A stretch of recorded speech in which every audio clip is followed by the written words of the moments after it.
It turned out great, man. For us to play together, and we all seemed like we was all on the same wavelength, man. Yeah.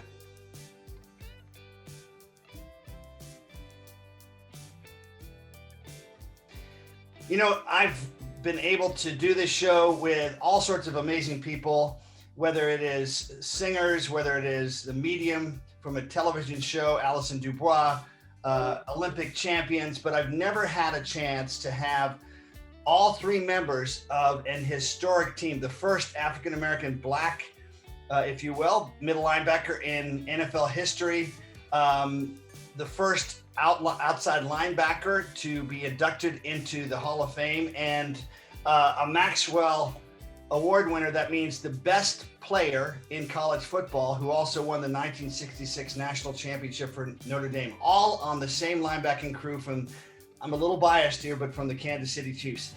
Bobby Bell, Jim Lynch, Willie Lanier, just so honored to have you guys on. Thank you for that. I'm glad we caught you when you were very young and impressionable.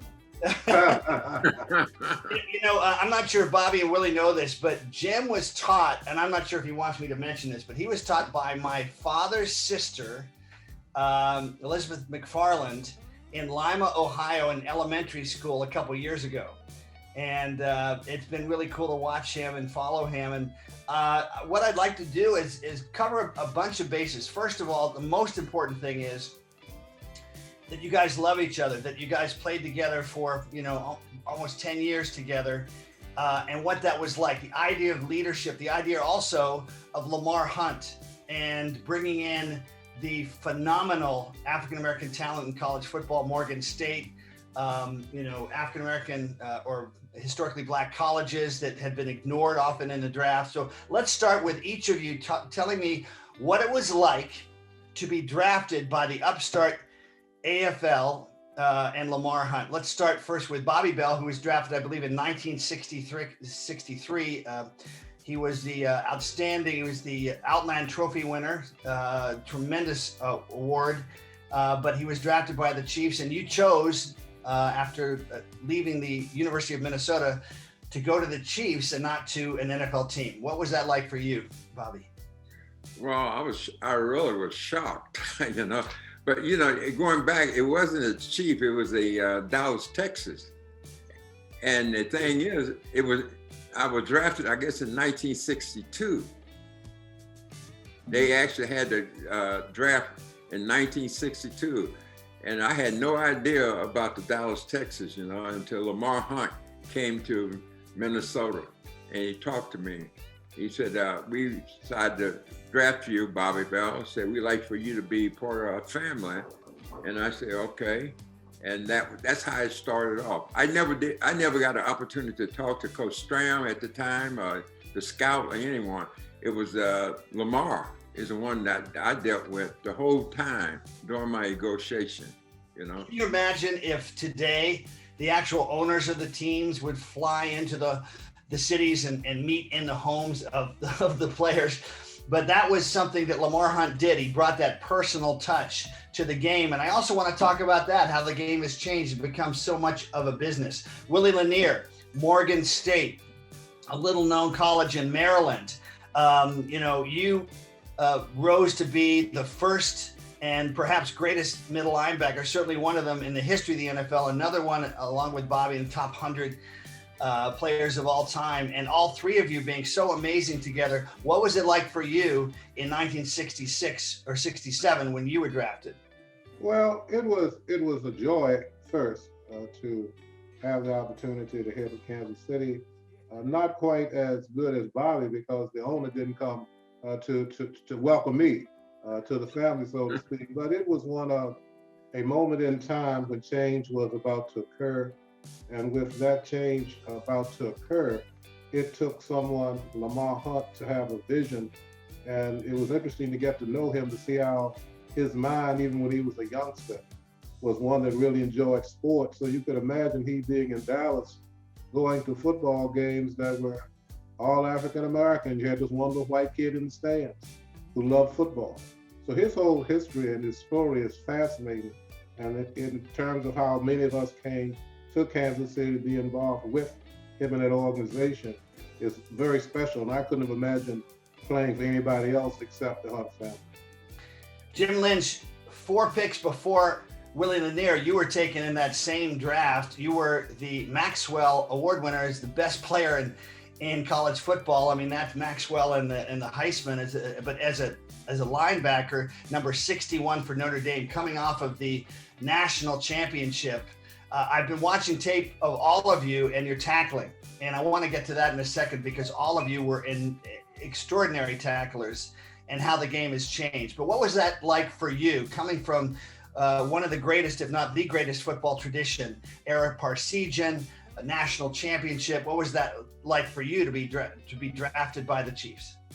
Well, you know, Nick, you said the game has changed, and the game was changing back then. Now, it has not been mentioned, but in 1966 and 1967, when we graduated college, there wasn't really any choice. You could go to law school, you could go to wherever you wanted to go, but you couldn't be playing professional football unless you went to the Kansas City Chiefs. And I was contacted by Coach Strand and really did all the negotiations with Coach Strand, et cetera. And I just really only thought I was going to play 3 years in the pros and then go on to my life, whatever that life was going to be. So anyway, it worked out extremely well, obviously, but I never did trust the game of the NFL football because you're only as good as your left toe, you know, Yeah. and moving around, et cetera. So you had to be careful.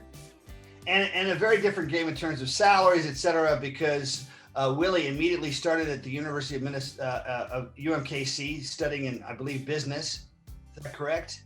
Yes, I started MBA there. An MBA. And Jim, you were going to law school. So Correct. all of you knew, and Bobby, I'd love to talk about you. And you were working at the Ford Motor Plant, I believe. No, General Motors. General Motors, excuse me, right there. But everybody seemed to have a second job. So how to be a top Hall of Fame football player, but also have to devote that extra time to your second career. Was that a distraction, or did you find that to be a balance? Let's start first with Bobby. Well, the thing is, though, when I came out, you know, like you said, 1962, 1963, you know, the salary wasn't that great, you know. And when it was, like I said, we was negotiating a contract with Lamar, you know, I had no idea what the salary should be anyway, you know, because when one of the guys at Don Knutson at Minnesota and Mr. Lane said, you know, while we're sitting there, I said, well, what do you think you should make, Bobby, you know? And at that time I said, I don't know, that was 1962. I looked up in the side and said, hey, maybe 25,000. They looked at me and said, oh, 25,000, that's in 1962. And that was a lot of money back then. They said, well, what'd you make last year? Well, I'm senior at the University of Minnesota. I'm going like, well, I don't know, maybe 3,000. They said, oh, they laughed about it. So it got to going back and forth, you know. I didn't know what I was doing because I didn't have no agent. And so finally we came to terms, you know, and, you know, I ended up, you know, back then I did sign a contract, and you know, I hate to tell people, you know, $6,900 a year. And I go, wait a minute. Yeah, in 1980, I was, I think, 30,000. You know, so and now it's just an extraordinary. Well, you know, at that time, you know, at 6,009, I looked up and said, I can't make it off of that, you know. Right. And that's what the Don Knutson told Lamar, you know. I ended up signing a 7-year contract with him. 7-year contract. And at that time, the money that I was supposed to be getting, they deferred it. You know, Don Knutson said, well, hey, wait a minute. He said, well, Lamar, why don't you pay him $6,900 a year, and we'll defer the rest of it, you know, and when he gets through it, ball, then you can pay him the rest of the money, you know. And I had no idea. I'm going like, Don, I need $6,000. I can't make a living. So that's what happened to me. You know, I ended up with Lamar, and I did end up with a 7-year contract with him. And for the whole period of time I played, I never made more than $6,900. So. Unbelievable. But when I got out of football, They had to pay me for the next 10 years, though.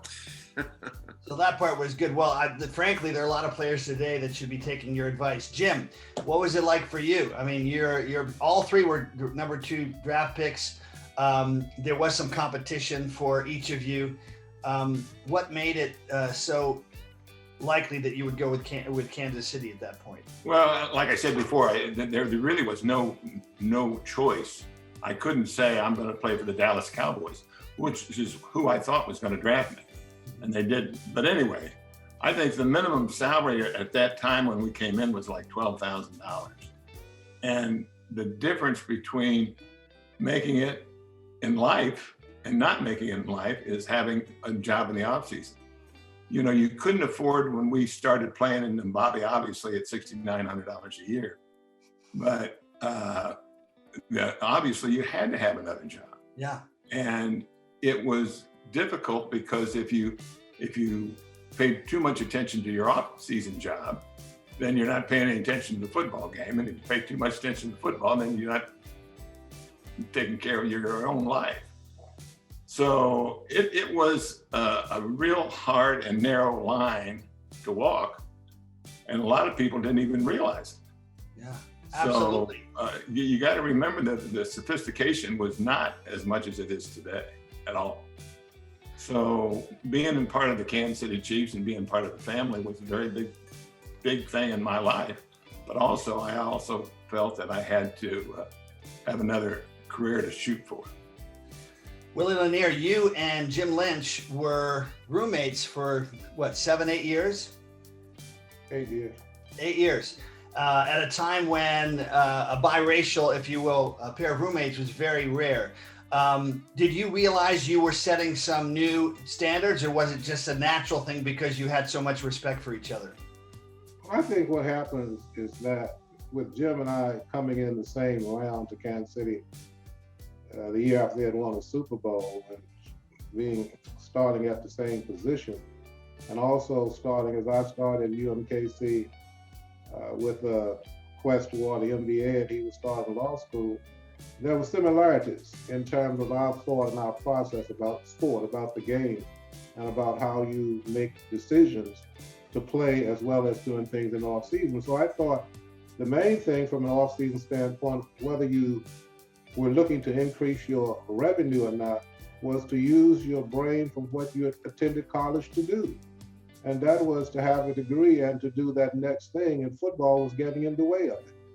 So my view always was one that the educational component was the important one, attending to the one that you played as far as football, because that was always going to be temporary. So even if I were giving advice to young men today, in that quote thing called off season, if you graduate from college, Nick, your first job, you get a 2-week vacation. So just because you played a sport and made a lot of money, does that mean you take all that time off and not continue to do those things and let your mind be active, involved, and attempting to improve your journey through life? I don't think so. And I think it also then allows you to, if some might say that our mind is a devil's workshop, you need to be doing something productive and a continuum. So that was, I think, something that I know Jim and I didn't talk about. We just happened to be doing it. And then I think over time, after the first couple of years, it just seemed to be one. And I'm not sure, and maybe Jim could share, how we came to actually room together. I didn't ask him. I don't remember him asking me, but we ended up being there in that moment together. How that happened, Jim? Do you remember? No. You know, I usually say Lanier was the last guy left standing, and I said, oh, I felt sorry for him and told him we could room together. But that really was not, that was a falsehood on my part. And you guys, I really don't know. And Lanier and I have had conversations about it. And I said to Will, I said, you know, I don't know where in the heck I was back in 1967, because I didn't realize there'd never been a middle linebacker before, a black middle linebacker before in the NFL. He was breaking ground on that. And I didn't know it at all at the time. And it really, quite frankly, did not have a lot of import in my mind, because I just wanted to play for the Chiefs and I didn't care where I played. And Jim, you were a middle linebacker at Notre Dame. You were the captain. There was only one captain.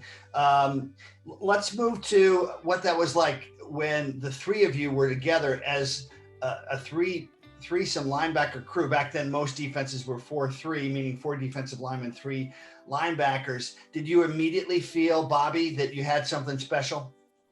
Oh, yes. At that time we did, like you said, Willie and Jim, we all, it was just like, it was made for us, And first, getting roommates, I think Jim Lynch pulled the short straw, he got Willie.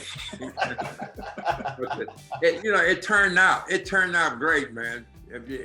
For us to play together, and we all seemed like we was all on the same wavelength, man. Yeah. And we figured out, we knew exactly what each other could do, capability, and we come up to the line, and we look at each other and say, hey, we can't play this defense. And it just gelled. It was just like, it was made for us. And I still think you didn't have a bad 3 linebackers in the country, huh?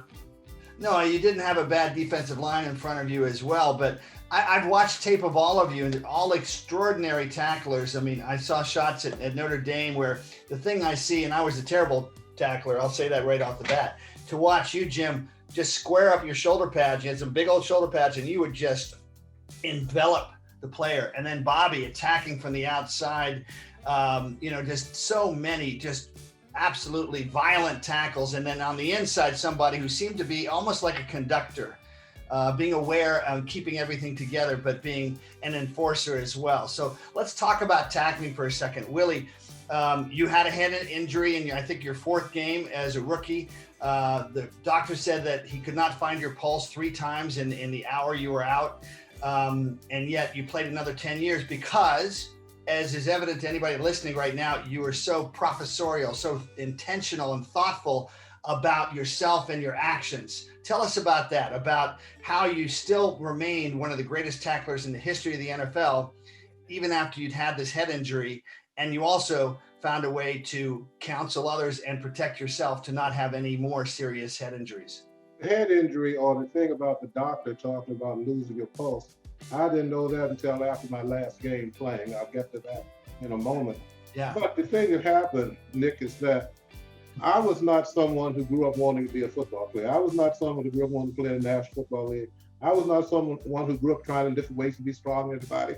And Jim Lynch was the only one I knew lifted less weights than I did. I just throw that out. So it wasn't something that I was really looking to do. God just gave me a mind to understand how to pay attention to things.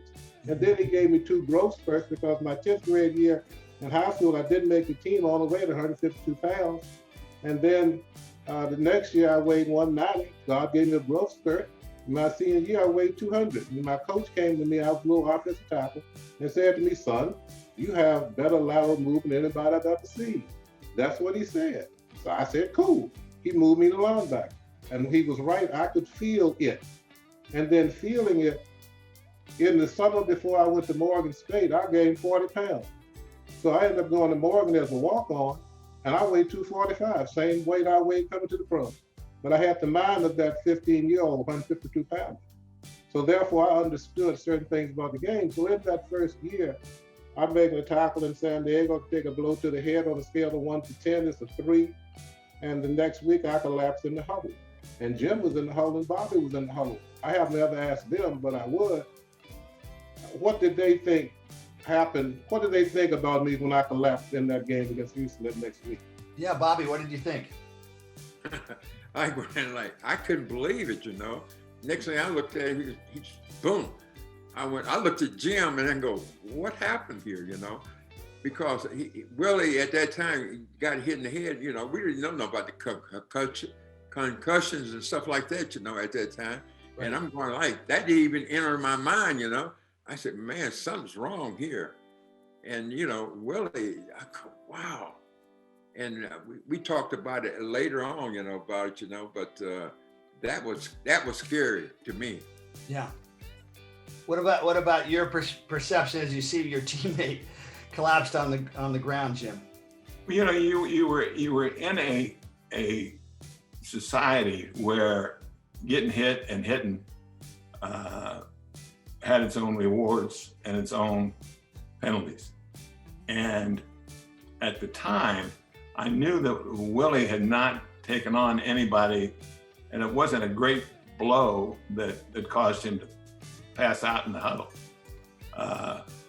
I was like Bobby, I was dumbfounded and completely, but you had a game to play, you couldn't stop the game. Yeah. So we went on and played, and Willie got carried off the field in a stretcher. And you had no idea what was happening to him, probably. Not really. I mean, remember the old, I got a stinger, I got my bell rung or whatever. Most of us, that started in high school. Yeah. Bobby? Go ahead, Bobby. But the thing Yeah, is, you know how the doctor come out there and say, "Hey man, can you see how many fingers I got?" He might have 5 up there. You said 2. He said, "Well, you okay?" And you can't continue to play. Yeah. That was the name of the game then. Hey, you got to be here. Well, self-awareness is so important. I mean, as a kicker, I feel like the thing that I had to do while I was being rejected by all these teams, and in 2 years I went to being able to beat out the greatest kicker of all time at that point, Jan Stenerud, was self-awareness and being able to look at myself in the mirror and say, study what I do, what do I have to do better, and to be at a different place, not only physically, but mentally, the confidence. So Willie, you approach the game this way, and you mentor players this way. And we are at a time with the NFL being much more aware of head injuries, CTE, and all those traumatic brain injuries, et cetera. Can you explain to our audience, for parents, for those that are, just wanting to make sure that they make better choices with regard to taking care of themselves physically, what advice you give to today's players that you immediately integrated into the way you even practice to keep yourself aware so that you didn't have this head-to-head connection? the model came from the fact that Jim and Bobby said they saw me collapse, and I was out for 2 hours. I asked Emmett Thomas was in Houston at a Super Bowl a couple of years. He said he thought I was dead. Yeah. Right? So I collapsed. As Jim was saying, I don't make a tackle and don't get up and stumble around and fall. I'm standing at the huddle. Yeah. Calling the defense, and I just fall. And I'm down for 2 hours. So when I wake up at the hospital and Dr. Elfelt and Wayne Rudy are standing next to me on the side of the bed, and I asked them how long had I been out. They said 2 hours.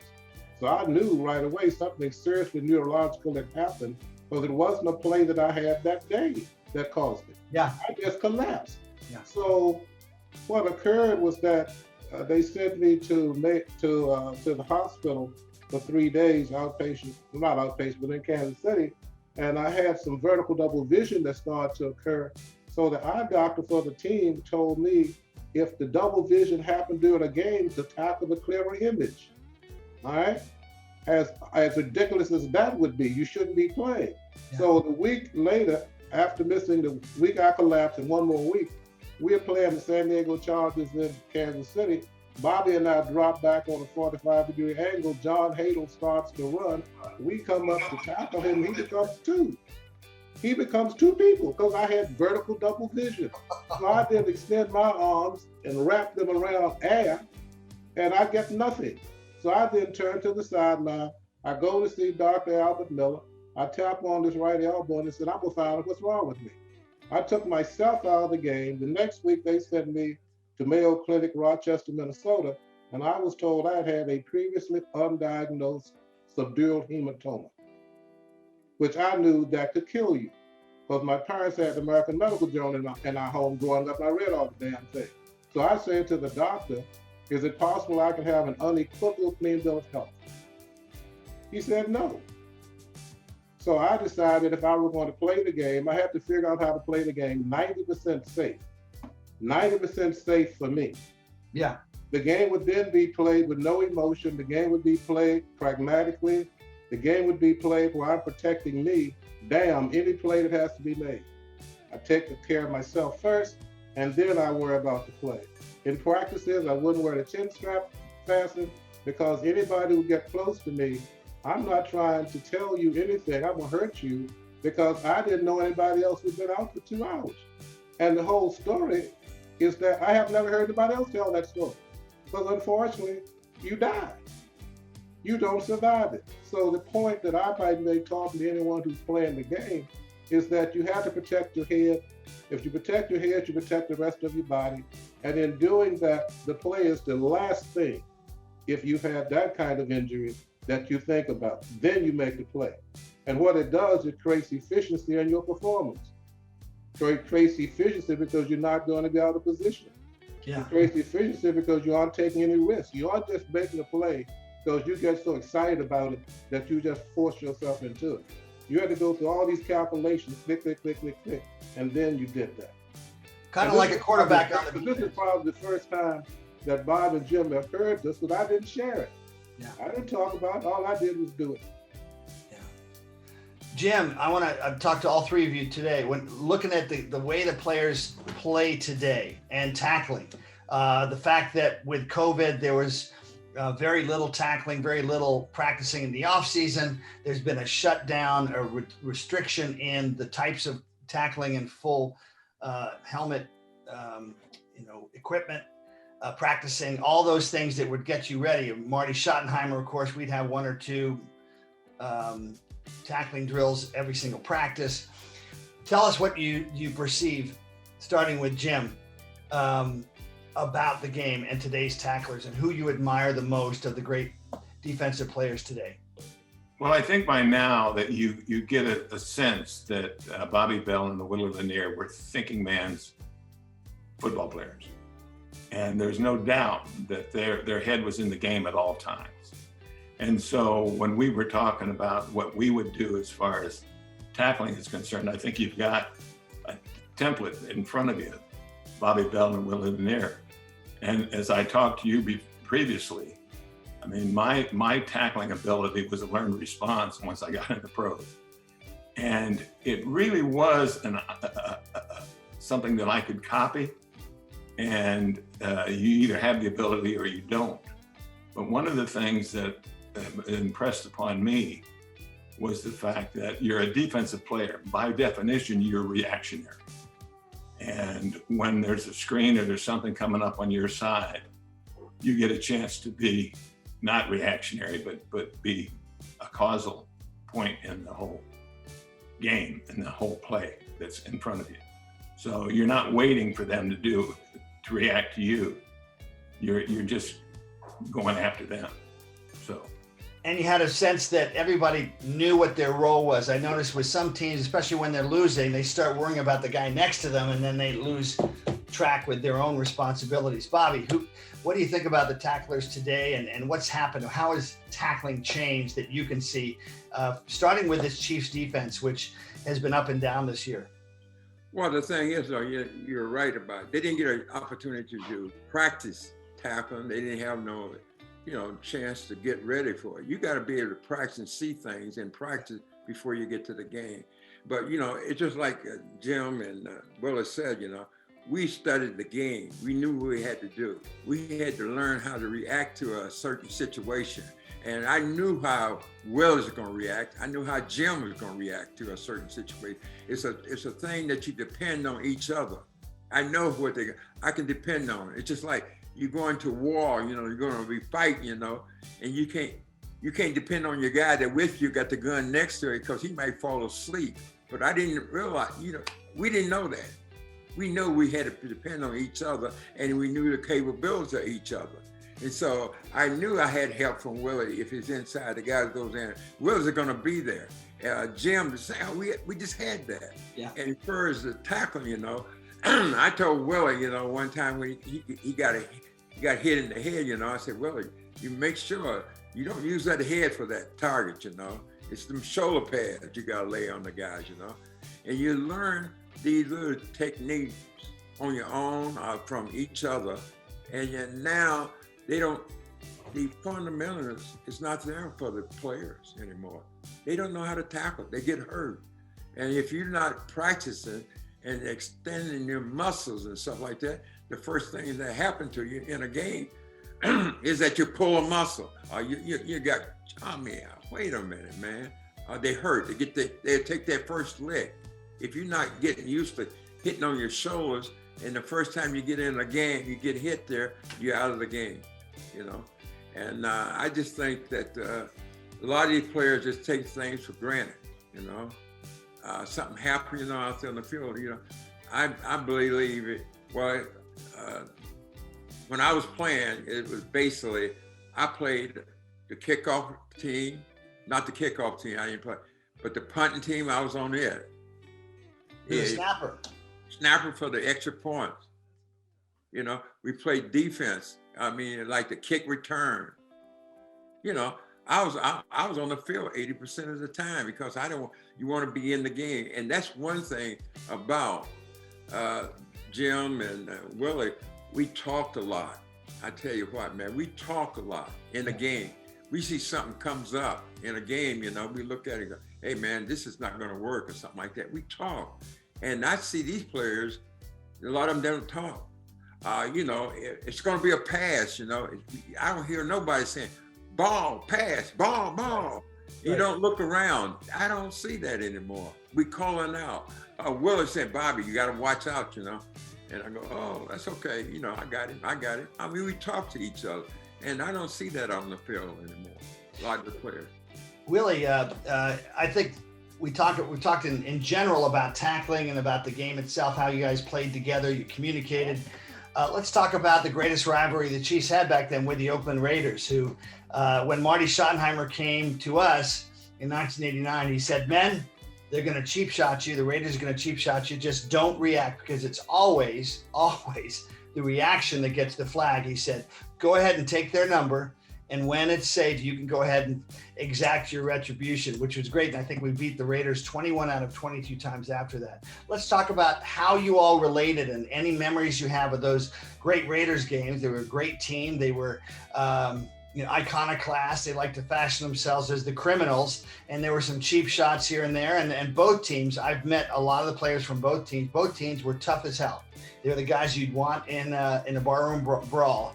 And the attitude itself, I'm sure, helped you be a tougher team. Starting with Willie, tell us about some of your fondest memories, if you will, of the Oakland Raiders games back then. Well, I'm going to tell you about the game, and it's not about being more or less physical in a certain way it is, but I will define myself as a pragmatist, all right? There's a certain number of games you play. There's a certain number of games you try to get paid. And if you are playing in playoff games and you win, you have a chance to get into another playoff game and get another check. All right. So with that being the case, in 1970, I believe it was, in Kansas City, late in the game against the Oakland Raiders, I think we are either leading by 3 or the game is close to being a tie. And what happened was that Ben Davidson, who was known for his exuding of violence in the way the game was played, the Kansas City Chiefs had a 3rd and 19. If we pick up the 19 yards by Lynn Dawson, then what happens is that he takes the knee, we run the clock out, we win that game, we get into the playoffs, all right? But what happens is that Ben Davidson came over because Lynn Dawson ran a naked reverse bootleg, put the ball on his hip, ran around. He wasn't the fastest guy, ran around the right end, 19 yards. He stumbles and falls. He's not touched down. Davidson comes over and does a flip as he dives into Lynn's back, flips over. Otis Taylor comes off from his receiver position and starts to have the something with Davidson. Gloucester Richardson, instead of pulling Otis away, what he does is gets into it too. Now, the other gentleman on this line, number 51, that guy went to Notre Dame, the Maxwell Trophy winner. Yes. One who is normally as calm as any guy on the field I'd ever seen. What he does, since we were on contiguous sidelines, we had both teams on the same side of the field, our team rushes onto the field. Mr. Lynch was one of those people. He rushed out there with them, and they were engaged in something. So what happened is that Mr. Lynch comes off the field, and he's huffing and he's angry, and I say, the official is going to call offsetting penalties. Mr. Lynch said to me, some huff, huff, huff. The official called an offsetting penalty. The ball went back to where it was on 3rd and 19 again. You certainly aren't going to get a first down. Then what happens is that George Blanda kicks a 49-yard field goal, tied the game. We lost the division by half a game. Yep. I remember watching that too. Wow. Bobby, Biggest fight you're ever in or that you ever avoided? Oh, wait a minute, man. Why you, you don't want to talk about no fights? We didn't have no fights, man. Oh no, man. I have one incident that happened, is that oh God. I don't think I should tell that. No, I can tell one if you can. Jim, you want to tell one, man? Because I'll tell one about the Oakland Raiders. Huh? And we would play them. It seemed like we played the Oakland Raiders a lot more than we played any other team. And we knew all their tendencies. Like I said before, you had a thinking man's linebacking crew for sure. The thing that drives me crazy right now, if I digress just a little bit, if it's 3rd and 30 and you're on defense for the Kansas City Chiefs, and if you get caught for holding or any stupid things to do, you wouldn't even be allowed back in the huddle. So you see that happen in today's game, and you say, boy, I tell you what, the game really has changed, but it hasn't changed that much. But anyway, going back to your stories about playing against the Oakland Raiders and you want to fight and all that sort of thing. And I'm like Bobby, I'm not talking about fighting, but we did know their tendencies and we did know their offense. Right. And I lined up, and David Casper, the Notre Dame boy, was right in front of me. And I looked at the whole formation, and I said, they don't have a formation like this. So I said, David, and he got called. He was called Ghost by the Oakland Raiders, by his teammates. So it didn't pay any attention. I finally got his attention and said, David, you're on the wrong side. He said, oh, S-H-I-T. He says all that, and then he runs over to the other side. But it was indicative of the fact that we knew exactly what was coming. And, to me, I always likened it to when you were in grammar school and you had to get in a fight after the school was out. You weren't really looking forward to it, but you knew you had to be there. Yeah. And it was, you knew you were going to get hurt a little bit. And that's how it was when we played the Oakland Raiders. Well, you did have something to look forward to, which was to take the Chiefs to that Super Bowl 69-70 against Minnesota, a team that was favored by many points. The respect of the old league, the disrespect of the new league. Tell me about your fondest memory of that and the pressure that, as usual, the press wanted to make a deal out of, I think, Len Dawson and possible gambling and just anything to distract. And those things happen today, as we know. But let's talk about the game itself and the pressure, because this show is about how leaders know how to handle pressure, how you deal with adversity, which we've had so much of. As we do this, we're actually taping this on December 30th at the end of this ridiculous year. What did you learn about pressure, starting with Willie Lanier? What did you learn about pressure and how to handle it, and perhaps how you led the rest of the team to be more confident going into a game with so much importance as the Super Bowl? I think the main thing was that we constantly communicated, and we communicated based on the same way Jim talked about penalties. We saw error and penalties as almost a death knell, something that you did not do. So I know how many I had, and I don't think Jim and Bobby are far behind Nick, because I had 5 penalties in 11 years. Because penalties were not something that you could do because it takes away your game. Yeah. It takes away the same way 2 years ago in Kansas City. I was asked to be the honorary captain of the Chiefs that day in Kansas City.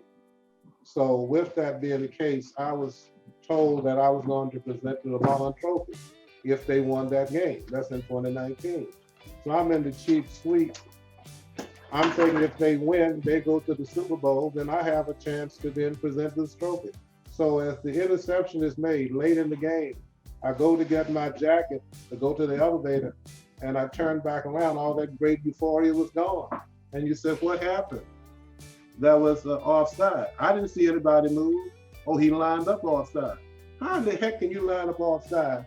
Or at a playoff game when you played your whole season, and you know that the third down is not whether you make a great play, Nick. What it is that you don't have penalties. The possession is going to change. I mean, that's basic. And what you should be doing on every third down is communicating that to everybody in the huddle that this ball is going to change possession. We cannot have a penalty. Well, you do that every third down. You do that constantly during the course of the game.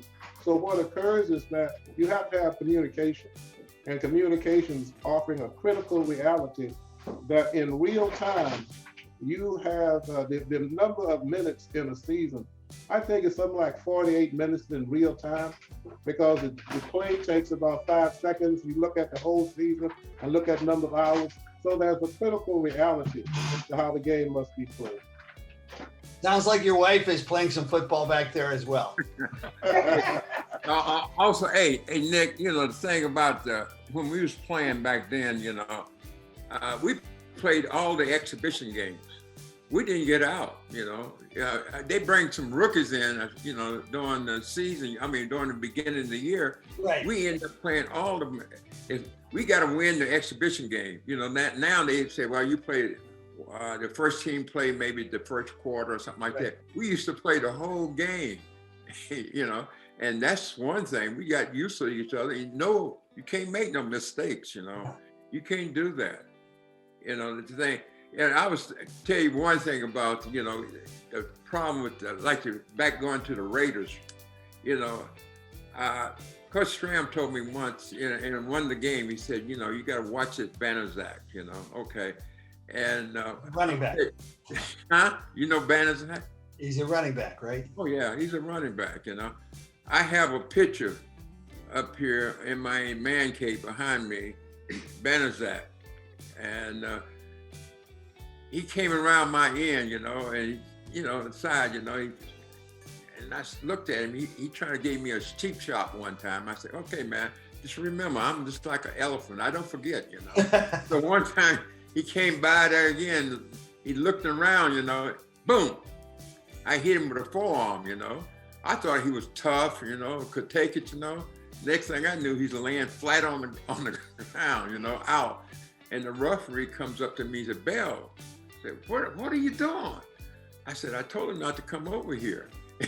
And one day I did an interview with the Raiders guy that came in here, and they accidentally saw the picture up on my in my man cage back here, him laying flat on the ground, knocked out. And I'm standing over, and the referee's standing over him too. And they asked me about it. And the next 2 weeks, we went out there to play golf out in Raider Town. And the guy said, Banaszak's over there. Can I show him the picture I got here? I said, please don't. You know? But we used to have a lot of fun though. You know, like Willie said, you know, we don't make mistakes. You don't want to be jumping offside, man.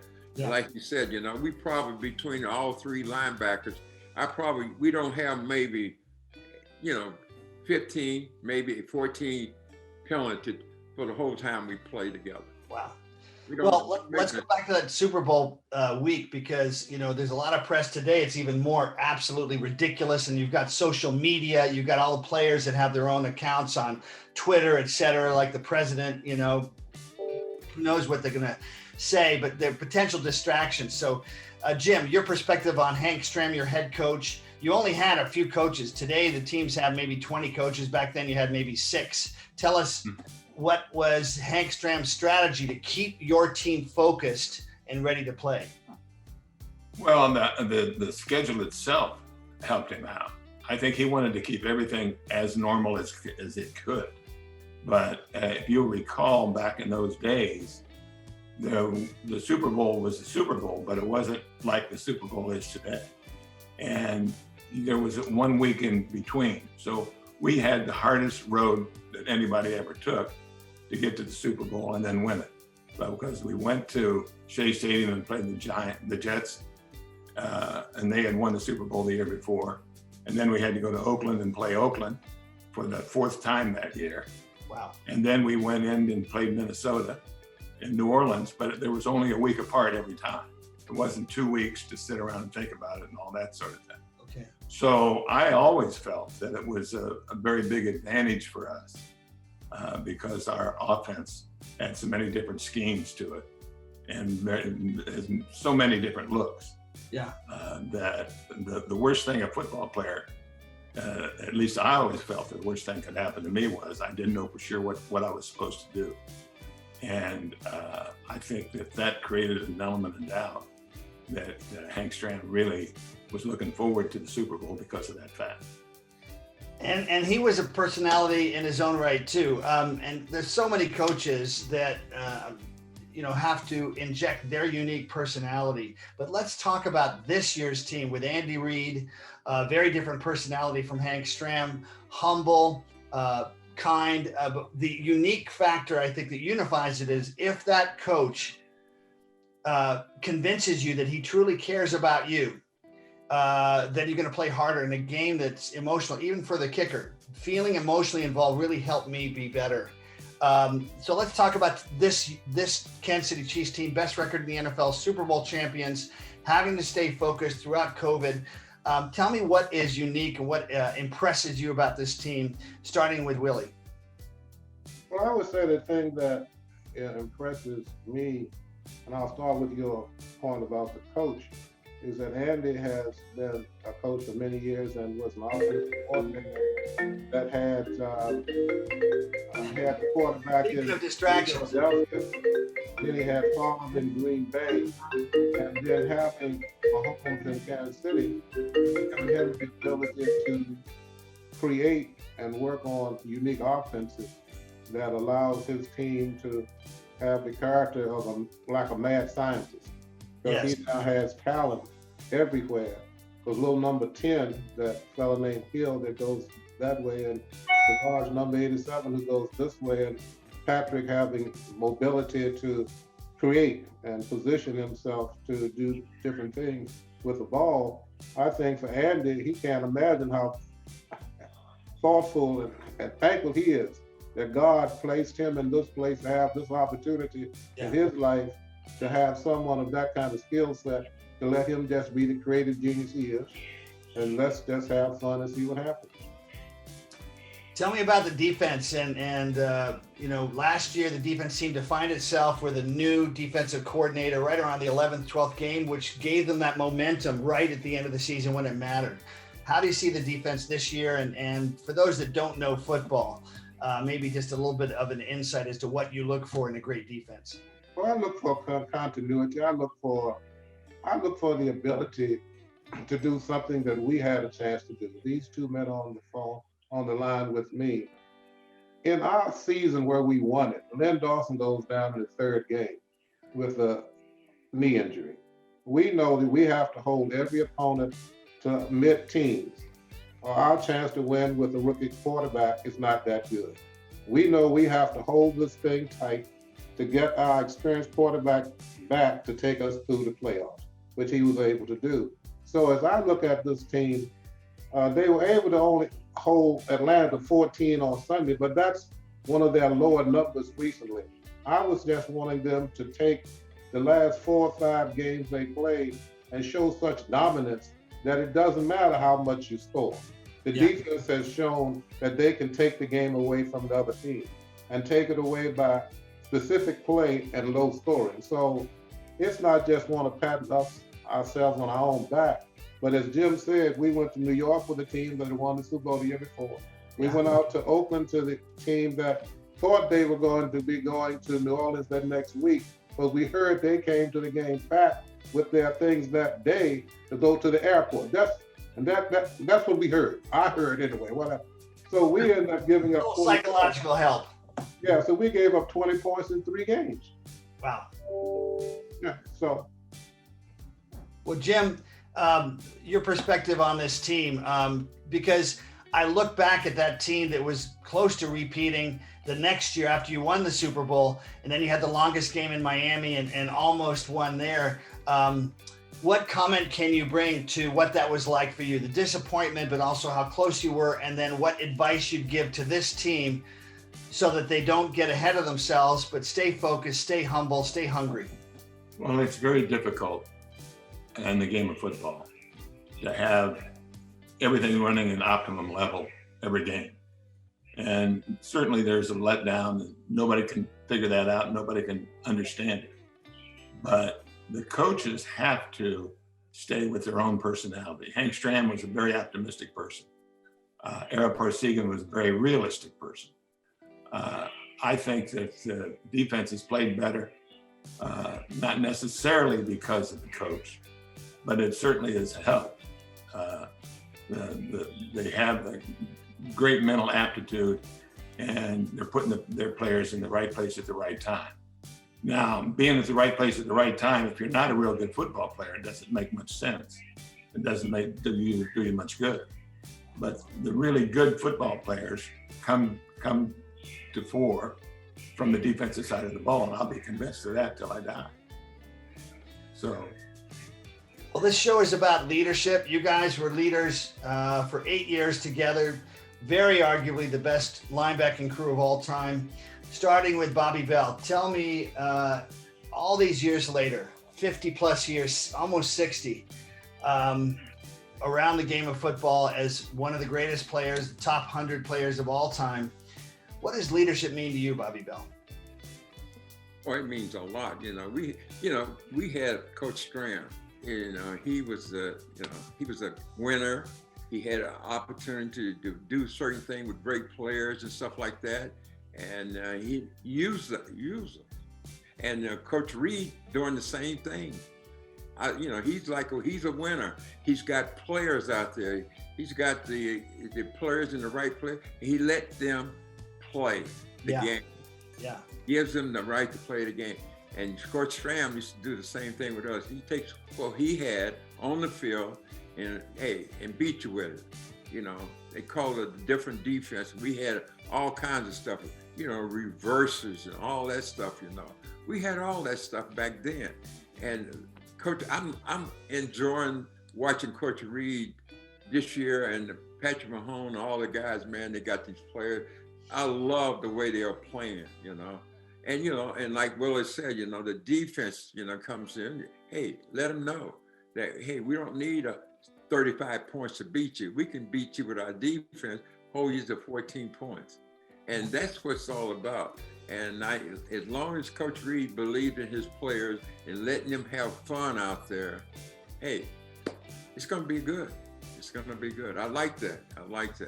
Yeah. Players feel like they can be themselves. So, Willie, let's make it more specific. Patrick Mahomes, no player, possibly even more than Len Dawson and yourselves, is more beloved. I mean, he's an extraordinary physical talent. I'm concerned, I'll be very upfront, that his offensive line is not really protecting him that well. There's pressure from both sides. He's getting used to because he's so superb in his athletic abilities to run backwards, throw out balance, that he can get away with it. But tell us about Patrick Mahomes and your perceptions of him, not so much as just a football player, but as a leader, because the community reveres him so much.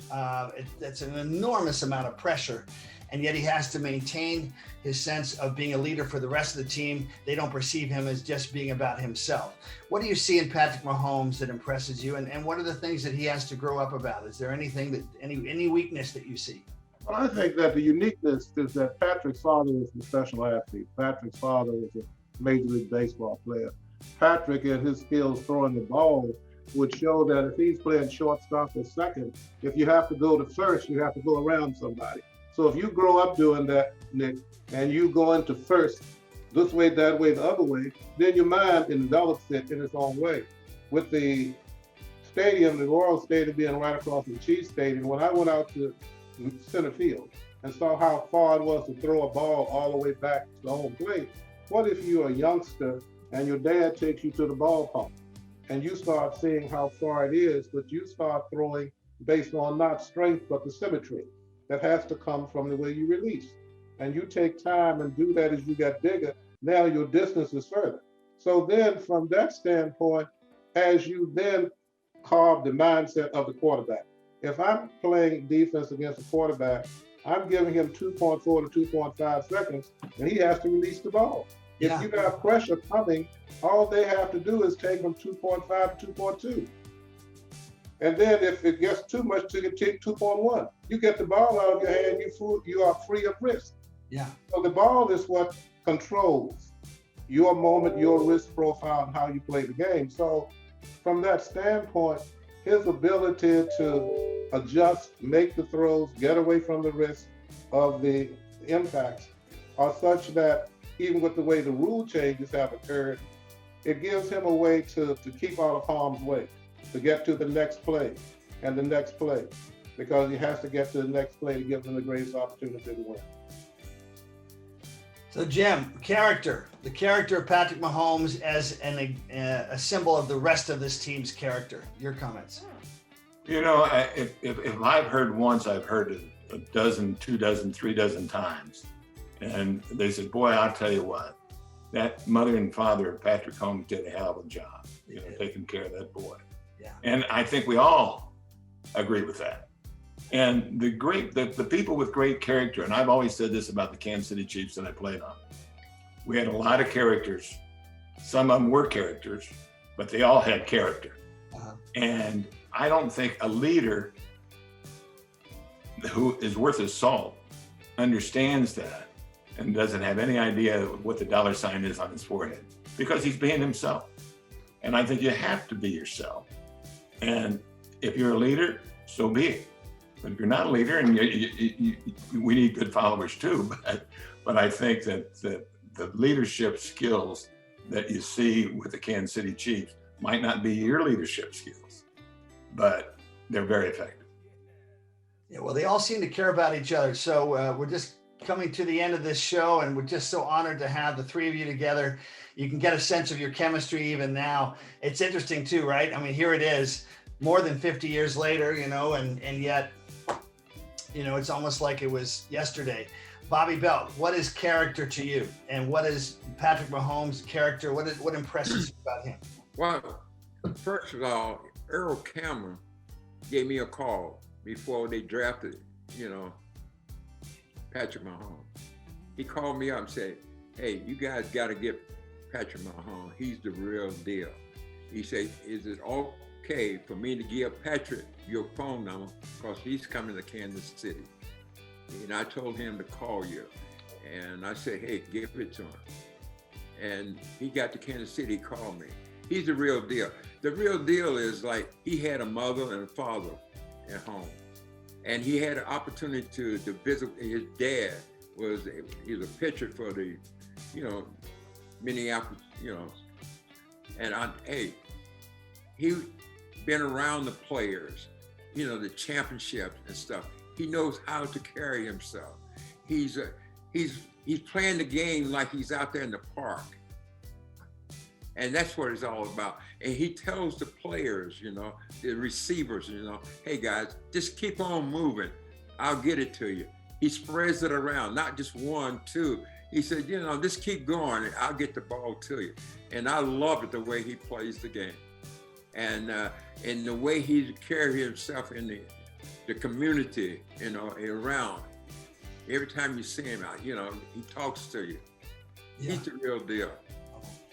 Willie Lanier, adversity. What advice would you give to this generation of football players and anybody watching today in terms of dealing with the adversity that we have right now with COVID, that we have with all the politics going on, and divisiveness in this country? What advice would you give on how to deal with adversity so that you come out on top? Well, the first part is that honor God, have him be a part of your life, and legitimately make that a focus to carry you through the long journey of what life can be, the ups and downs of what life can be, the joys and the sorrows. The reality is that what you think might happen might not happen, and your ability to keep forging ahead is something that you have to arm yourself with. So it has to start with a relationship with your God. And there could be many of us, and I'm just speaking about myself, who came to some of my reality later in life than I should have been young in life.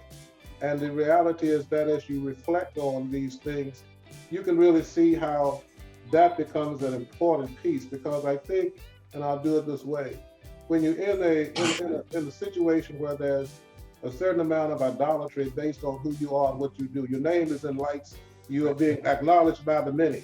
And all of those things can be injurious to your sight if you don't have a base.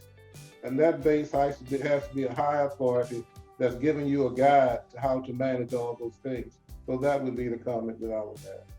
Jim Lynch, final question. Your brother is a retired Rear Admiral. He was the captain of the Navy team with Roger Staubach, and he certainly has had to be a leader.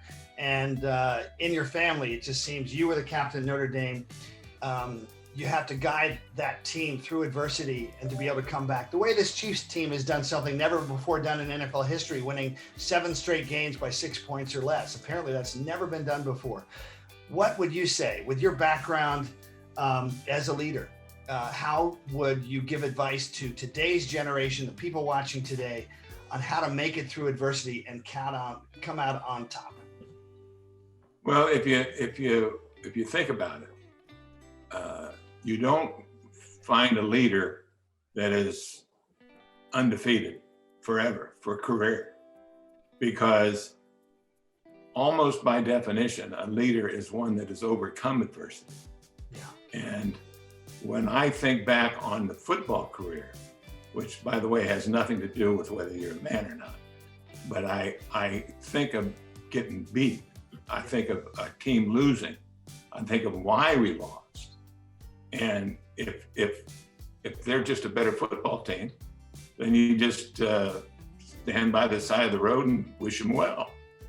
But normally you can go back and you can take a couple of 3 plays and you could have said, if I'd have done this different, or if Bobby would have done this different, or if Willie would have done this different, maybe we would have won the game. And I don't think about the fact that, you know, we won a game because somebody missed a field goal in the last 3 seconds. So I don't even think about that. But you know, there's stories that are in all your life's transitions. So. Well, thank you guys. To me, Willie Lanier, Bobby Bell, Jim Lynch, you're all Hall of Famers because you're Hall of Fame people first. God bless you. And looking forward to a great 2021.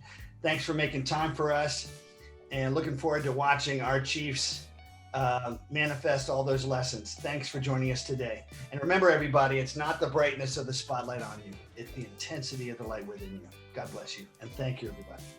Thank you. Thank you.